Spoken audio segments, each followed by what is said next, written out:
Pretty sure that you already heard a lot about the Doom series development. The recipe was always pretty simple. The shooter with hordes of demons and spectacular arenas with reaction-based gameplay. Here you are the Doom Marine and you bring the nightmare to these hellish monsters. But is it really so simple to design such game? Underneath this seeming simplicity, a lot of fascinating game design systems was invented. And in order to revive this unique gaming experience to modern industry, devs have to come up with a lot of interesting solutions. And to find them, we will plunge into this world of pure aggression and tremendous speed. So grab your trusty shotgun, so we can begin this slaughter.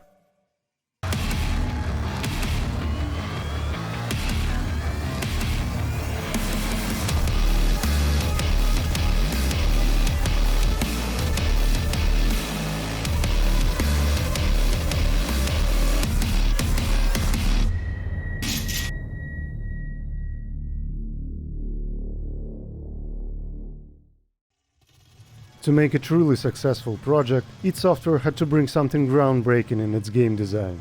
The point is that the modern FPS genre came a long way from the original Doom essence to more casual gameplay with covers, HP regeneration and aiming assist. Most of them are shooting galleries with positioning puzzles. But genuine Doom successor should be different, because its very essence lays in speed, spectacular fights and pure berserker rage. To implement this vision, a huge number of unique features were developed, and we will start with the core gameplay concept, what they call push-forward combat. And it's based on following ideas. You are the demon's worst nightmare. The only thing they fear is you. To match this vision, first you need to move, and move fast. Second, you should provide player with a clear enemy lineup, so he can prioritize foes to plan his engagement. Third, you should bring diverse arsenal of deadly tools so player can direct combat scenes by himself. And last but not least, levels should support and enhance this drastic combat pacing. This concept should encourage player to bring combat to the hordes of enemies, feel confident and powerful. He's a hunter here, not a victim. This influenced all the elements of the game, from the basic ideas to specific weapon mods. This was the main pillar in process of development Doom 2016. Take for example basic mechanics. Character controls is as responsive and accurate as possible. Here every detail stimulating fast reactions and decision making.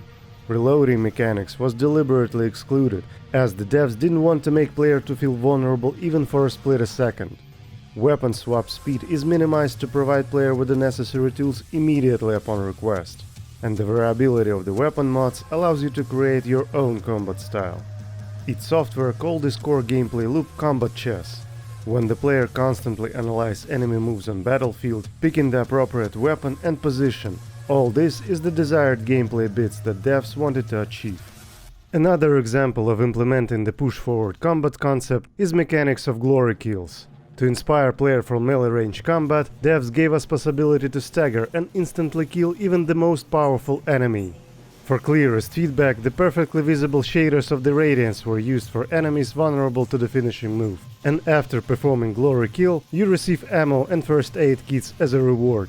But there is more. In order for the player to feel confident in this move, for entire duration of the animation, our character receives invulnerability frames. And finally, what is Doom without the legendary chainsaw? It is not just an ultimate deadly weapon, it is also got excellent utility role. It allows you to restore the ammunition, stimulating melee combat. And yes, this ammo piñata looks amazing. As well as the weapons itself, we get perfectly recognizable guns that able to excite a sense of familiar shooting experience from the classic games. But at the same time, all the mechanics and features of weapon systems was remade from scratch to meet the expectations of modern players. Here a good old shotgun, minigun, BFG and all these guns gave absolutely fresh shooting experience that fits harmoniously into the new concept of Doom series. Also, new guns complement the classic arsenal with the mechanics that provide the most complete and diverse combat capabilities. Add here the weapon mod system and you came up with a huge space for creativity. Few words about combat pacing. To make arena encounters never lose the momentum and tense, the last heavy standing principle was used. Basically, to trigger a new enemy wave spawn, this system tracks HP percentage of so-called commander. In most cases, it is the scariest demon on battlefield. This helps to make combat more unpredictable, and different enemy setups now feels like a real challenge. It is worth noting that all these systems are very simple and intuitive for the player. All was done for maximizing core gameplay time to battle this wave of demons, especially since they are not as dumb as it may seem at the first glance. We should also consider the enemy AI system, or chess pieces as it's called by dev team. They have implemented a few dozens of archetypes of enemy behavior, each different in their logic, and we will start with the positioning. Brawlers are trying to impose close-range combat, and they are supported with the various archetypes of range damage dealers, who, in addition to active shooting, constantly change their positions. And note that these ranged enemies very rarely use covers. This was done specifically to provide the player with the most complete information on battlefield, as well as to stimulate the opportunity to charge in the midst of enemies. Moreover, AI system doesn't use a trivial A-star algorithm for pathfinding. Instead, enemies often try in sideways engagement and pick the most favorable positions. Technically, the principle is quite simple. The level surfaces are marked with a grid of possible positions, with which a particular AI archetype interacts according to its own logic. This system recalculates in-game states few times per frame. As a result, we get the positioning system that reflects the personality of each AI subject, and allows enemies to quickly respond to the player's actions, providing a high level of combat dynamics. But does the player feel uncomfortable with this? Well, he is not. After all, there are many tricks were used, and one of these features is the enemy action sequence determination. To prevent a situation where all the enemies attack the player at the same time, giving him no chance to avoid damage, id Software decided to implement the system that will control the priorities and sequence of enemy actions. This was implemented through the AI battle token system. To perform action, each specific enemy unit needs to request a token from the limited pool. They may differ in types. The attack action tokens and movement ones is requested from different pools. After the tokens are distributed by the system to specific enemies, the queue of actions lines up in such way that there is a specific time interval between each action that is sufficient for the player's reaction. As soon as the enemy performs the action, this token returns to the shared pool, and the loop starting over. Now you should understand this chess pieces metaphor. Yes, even in FPS there is a place for a classic turn-based game design solutions. But there are exceptions, such as the enemy leaving the player's view cone. If the player abruptly turns the camera in the other direction, these new crowd of enemies are now given the opportunity to steal the occupied tokens from enemies outside this field of view. The one the player sees at the moment has a priority on actions. And it is a great tool that can apply dynamic changes in the game scene on the fly, as well as it can affect overall game difficulty balance. For example, it can expand this action pool with a new wave of enemies. It can instantly change the action priorities between melee and ranged mobs. And of course, these variables affects the game difficulty level not only by the number of enemies, but also by changing their behavior. Another remarkable system that works with the game balance is the accuracy determination system. It was developed for several purposes. First is to provide a controlled level of aim tracking on a moving target. Not just an RNG spread, but a more sophisticated and responsive system. Second is the ability to adjust the enemy accuracy depending on the player's actions. When player moving constantly, the enemies will miss more often. And finally, the third objective was to establish different configurations for wide difficulty modes.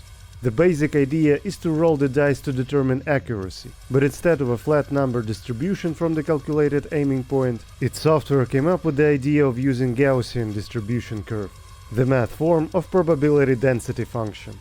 I will not go into math details deeply, but such solution allowed to make AI shooting mechanics more realistic, complex and spectacular if you want. Besides all that, devs give the player the indirect control of enemy state. By shooting them in a specific body part, you get different reaction from light and heavy twitching to falter, knockback or even stagger, interrupting all their actions. But we will talk about it in animation patch, and now to level design.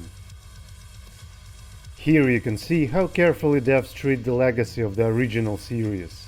Complex level architecture, multiple intertwined paths and lots of verticality. The gameplay idea is relatively simple. Searching for keys breaching our way through the battle arenas to open new level sections. But along the way, lots of secrets and Easter eggs are hidden. and this is the essence of the Doom legacy that is beloved by fans. These features create a sense of exploration that divided Doom from millions of traditional rail-directed shooters. These small secrets adds an additional game challenge that increased the replayability of this project. Also notice how gently devs lead our way through level areas.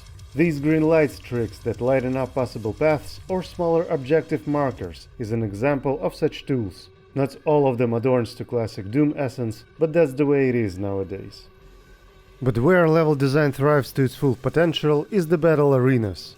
The size of each one was designed accordingly to the enemy setups, moving and positioning possibilities. At the very beginning of the game, when there are only handful types of enemies, we will meet relatively small arenas. But as game progresses, these arenas will expand and their architecture becomes more complicated and open. To make navigation easier, the architectural symmetry was utilized.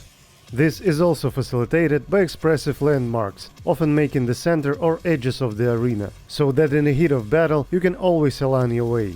Just as in the Middle Age, the knights were guided by the regimental banner. And even this is not all. You will find easily recognizable items that place on battlefield just like those breadcrumbs. The architecture itself is often multi-leveled and allows you to reach the upper levels and instantly catching up with the enemies. In general, this approach is similar to the good old Quake 3 maps in its concept, with the only difference that their levels were balanced around PvP skirmishes, while in Doom they are designed to withstand the hordes of demons. Here you can start the assault in any possible direction. All these features provide complete freedom on the player's choice. Bruce Lee with a shotgun on a skateboard. This is how the player should feel moving around the battle arena. And this metaphor reflects this concept best. And now we're moving to the most inspiring design element of the project, to soundtrack that makes this experience even better.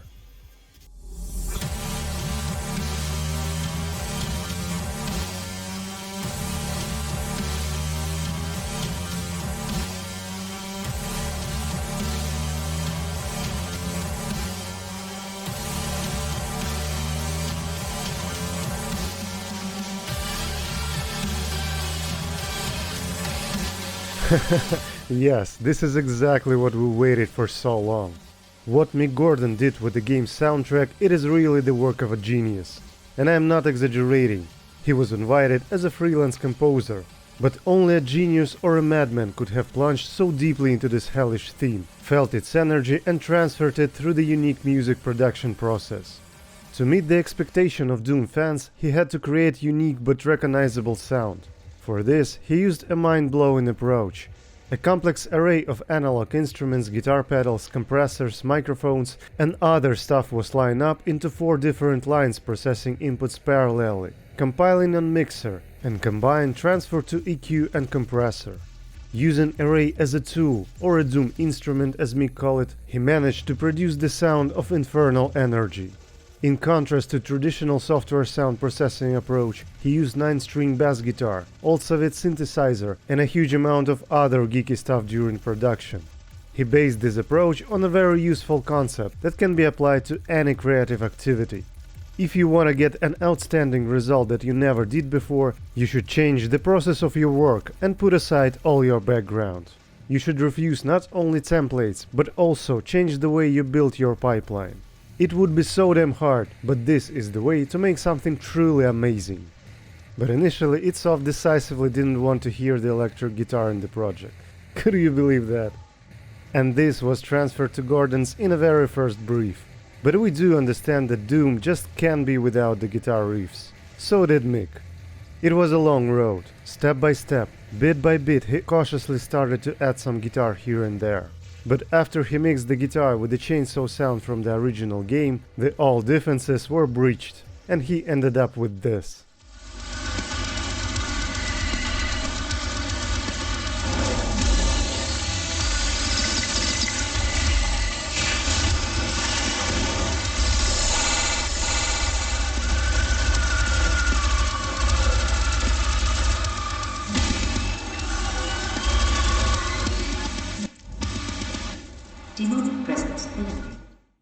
I never stop admire his work. If you're curious about the details, Google his GDC speech. You will not regret it. It is one of the most inspiring creative talks I've ever heard, no kidding. He was able to capture the spirit of the project and perfectly translate it into the musical accompaniment. But it is not just music that makes Doom so special. Sound designers managed to enhance this auditory experience. Their main objective was to provide the player with the clearest feedback. Shots, screams, crack of bones under your boots, all this immerse us in the gameplay, and together with the musical themes, sound effects plunge us into the combat trance. We don't feel fear, we don't feel pain, only rush forward. Now a few words about visuals. It is the reference to the heritage that is felt in every detail. The dark color palette only occasionally diluted with the bright shades, and often it is items that should be perfectly noticeable. The static scenes can impress with attention to details, but everything becomes better when this picture is in motion. What exactly we should praise Revived Doom for is the animations. Every move of our character is implemented at the highest level, and even death itself. Enemies' animation system keeping up as well. For example, depending on the body part that the player hits from the particular weapon, enemy model can react differently. There are a handful animation patterns from light twitching to knockback or even stagger. And even the animations of glory kills vary, depending on the position of the player and part of the body he is aimed at. All these reactions operated by AI system that can control full body animations along with the local ones and combine them into natural movements. This comprehensive animation system, alongside with other design elements, became possible thanks to the new ID-Tech6 engine. It was designed under the codename 666 during its development. Thanks to the new engine, the Doom can bring up to 200 FPS, unlike other single-player projects which are often sharpened to a maximum of 60. But here we need all this advantage. The visual effects processing worthy of Hollywood production. And this engine is able to work out a huge number of effects at the same time. Just look at the list of the projects implemented on this engine. It is sharpened for high-speed old-school shooters. The team that work on this engine are worthy of respect. In addition to Carmack and the talented John Quick, Thiago Souza, known as a working on CryEngine, was invited to work on the rendering capabilities. And the rest of the id Software team did a great job. Except maybe the script writers. As John Carmack himself said long time ago, a good game doesn't need a storyline. Yes, we got it here, but let's be honest, you don't lose anything if you don't following it. It is just the hunt. But in general, the storyline is okay and it complements this gaming experience. To sum up, I'd like to say that the Doom 2016 is an essential project for everyone. It gave the developers a second wind to prove that they can still make the best-in-class shooters. It gave the old-school fans an incredible nostalgic experience and the opportunity to eradicate demons once again. To the players new for the series, it gave exceptional modern and technological product that allows them to acquaint with the origins of the FPS genre. It also showed us how to revive classic games properly, preserving their original spirit. And for the game designers, it shows a range of interesting game design techniques that I hope will be used for the benefit of future projects. So thank you guys very much for watching. If you like this video, you know what to do. I'll see you soon. Bye.